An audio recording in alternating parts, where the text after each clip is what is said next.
Wow. Thanks, Pat. Great talk. Lots of positive comments in the chat. Thank you, everyone, for your questions and comments. Pat, just let's come back to the beginning of your talk to start off and tell me a little bit more about your dream, your mission, the purpose that you found of your own before you went and got an education to sort of frame up that mission. How does that affect your persistence? I see this a lot in peer advocates that they find their mission and then go get the education to make it real. Yeah, for sure. Thanks. Yeah, as I mentioned, had finished a third hospitalization, I think, and was standing outside of my psychiatrist's office, and this thought came to me. I'm going to become Dr. Deegan and change the mental health system so no one ever gets hurt in it again. And I have no idea where that thought came from. And I think what's also critically important, I call that thought a turning point. It shifted something in me. Now there was something around which to organize myself and my recovery. You can't organize recovery around a vacuum. So for me, I projected way, way out. But I was also smart enough at the time not to share that new mission with my team. I was afraid to, because I was afraid that it would be called delusional, a delusion of grandeur. So I kept it my secret. Mm. The important thing, I think, is that from the outside, you never would have known that anything had changed. I went right back to the couch, smoking Yeah. cigarettes. Nothing changes. But then slowly, a single course at a local community college, English composition one, hospitalized in the middle of it. I mean, but I started, and it really was one foot, one step at a time. But with this determination, with this, with this absolute conviction that I had been chosen to do a very special piece of work, and I just uh, nothing was going to stop me. And and I understand now that I single-handedly failed and can't. No one person can change it all. I can't. Um, but it is that community effort, right? That it's all of us that are going to turn this boat around.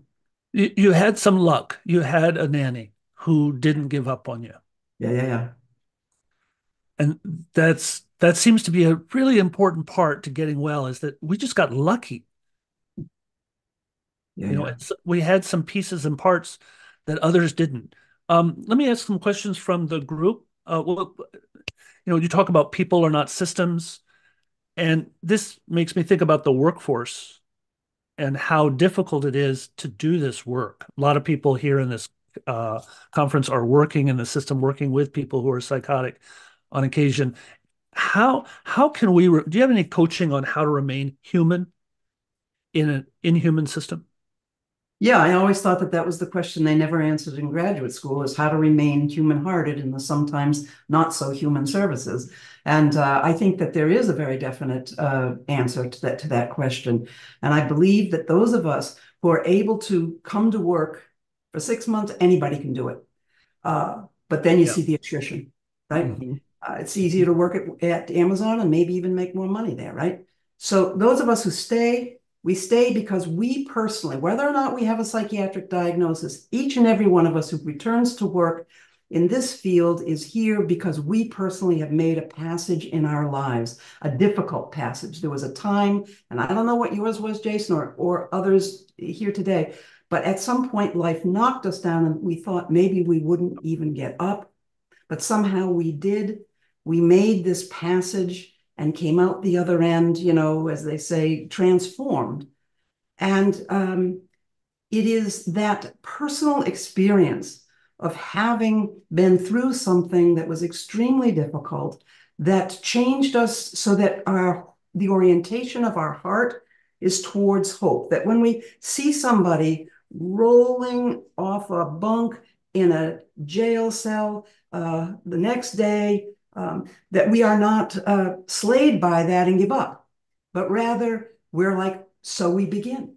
That's what we're doing. We're walking into the future, your future together. That's the commitment we can make. So I think that experience of personal transformation, of having endured something that maybe we thought we couldn't get through. Maybe it was cancer, maybe it was the loss of a loved one, an alcoholic home, poverty, whatever, became kind of like a rocket fuel. That it's like a rocket fuel that whenever the going gets rough in the field, we draw on that personal mission, that personal rocket fuel. A guy named I'm going to skip on his name right now, but talks about seeing the gap between what is and what should be. Hmm. And I think those of us who stick with this work, we see a gap.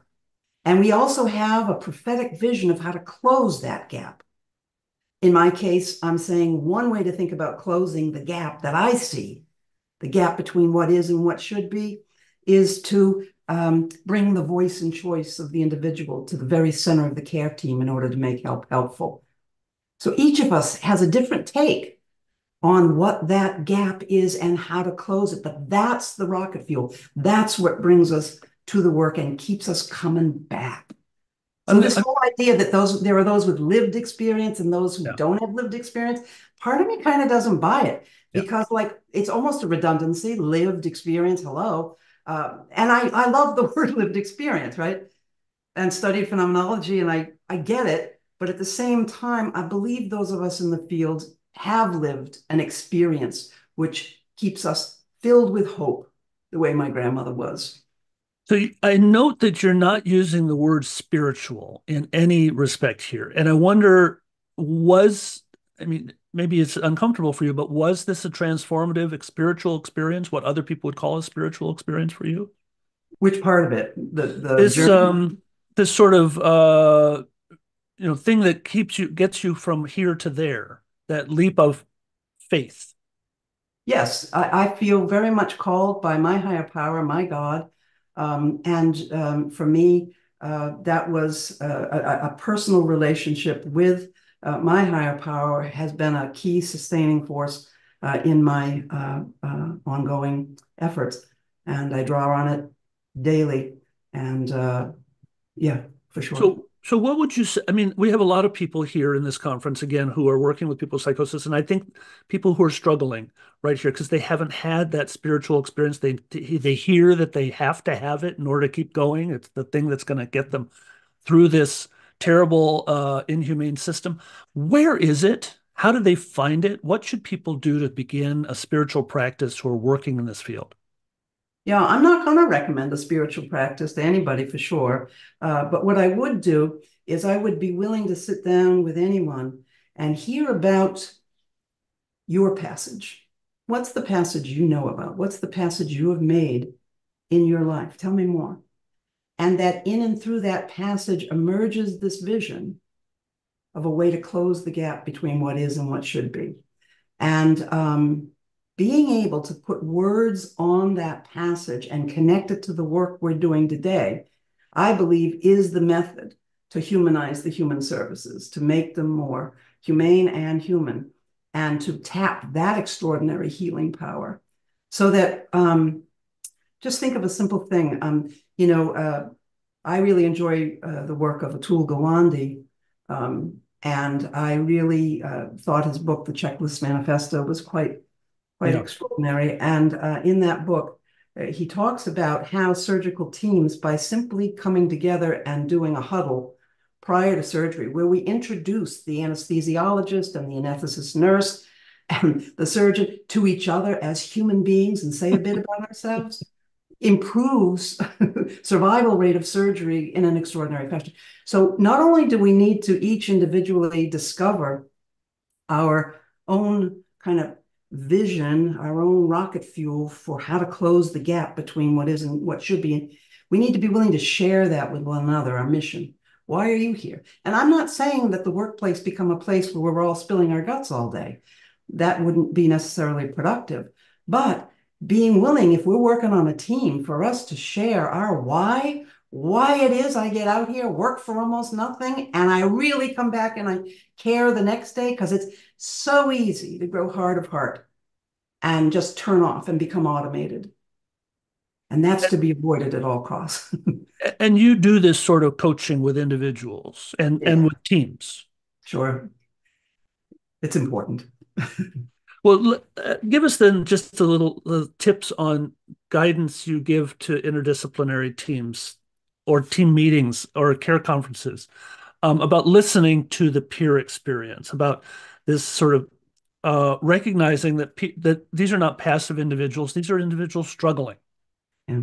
Yeah. We're actively trying to manage a very difficult situation. We're not the afflicted, that whole stereotype. And so what I find I do since 2009 have been helping to develop the on track model. And I think we're going to hear more from Lisa Dixon. That's a model of coordinated specialty care teams for working with young people with early psychosis. And they are multidisciplinary teams that include as essential to the team the work of peer specialists. Peer specialists play a very different role and a non-clinical role on the teams. The role of the peer specialist is to help get to know the person in terms of the person who's struggling with psychosis and their understanding of what it is that they're going through, their unfolding story of self, that personal narrative, and to help to present that to the team in a way that really makes sense and humanizes this person for the team, helping the team shift or not stay stuck in what's the matter, but rather to understand what matters to this person. Because once we get that, we really are on our way to recovery-oriented work with somebody. And one of the most pernicious and scary things I see happening is that in mental health practice, a lot of the times clinical supervision is being carved out and we're getting this paid fee-for-service workforce, right? Mm-hmm. And they're not going to spend time in a clinical care consult, to learn in vivo about how to work with somebody, which I think is the most effective way to learn. They're like, I just put my time in, time's up, I'm out. So this idea of I don't know, this sort of, I don't know, pay as you go, fee for service workforce is very worrisome to me because they're not getting the opportunity like we have in On Track to present people that we're working with in a consultation, trying to understand better how to work with this individual. Because it's one thing to have these big generic ideas like I've been talking about today. How do you take them right down into the depths of the work? That's where the real learning happens. So I'm a big in favor of supervision and care consults. Now you mentioned On Track, but let's take our last couple of minutes to, would you introduce two of your colleagues who are going to speak a little later today? They just come right on and they're talking about their session, but they need introduction because they're real heroes in our business. Lisa Dixon and Nev Jones. Could you tell us a little bit about these two women? Well, yeah, the dynamic duo. I mean, they're extraordinary people, and we're blessed to have them today. And I'm looking forward to learning from both of them. I think Lisa Dixon, as I mentioned, I've been working with Lisa. She's a psychiatrist, and I've been working with Lisa since 2009 to develop the On Track model. And I'm also an editor for the personal accounts column in Psychiatric Services, and Lisa is the editor of the journal Psychiatric Services, which is a widely read journal. And so I'll embarrass Lisa and say this thing about her. When we were all, us white folks, learning a lot about equity and inequities, and especially within academia itself, Lisa Dixon, as the editor of the Psychiatric Services, was way out front with all of us sub-editors. And she was like, we're going to change this. She brought in them and continues to bring in the most challenging thinkers and to really, really get us white folks thinking twice about our reviews of journal articles. And for me, Lisa's the person who's walking the walk. She's not just talking that talk, but she is fearless in her quest for justice. So I think very highly of her. And I sometimes think of Nev as having just a little pitchfork right on behind Lisa sometimes, nudging her even further. And so that Nev and I go back some ways. And for me, Nev represents a next generation of incredibly committed, principled academics who are determined to keep academics grounded in something that has to do with reality in terms of where most people are having to live out their lives. So two excellent speakers. And when I listen to them, I tend to walk away shaken up a little, but always in a good way. So great selection of speakers, in my opinion.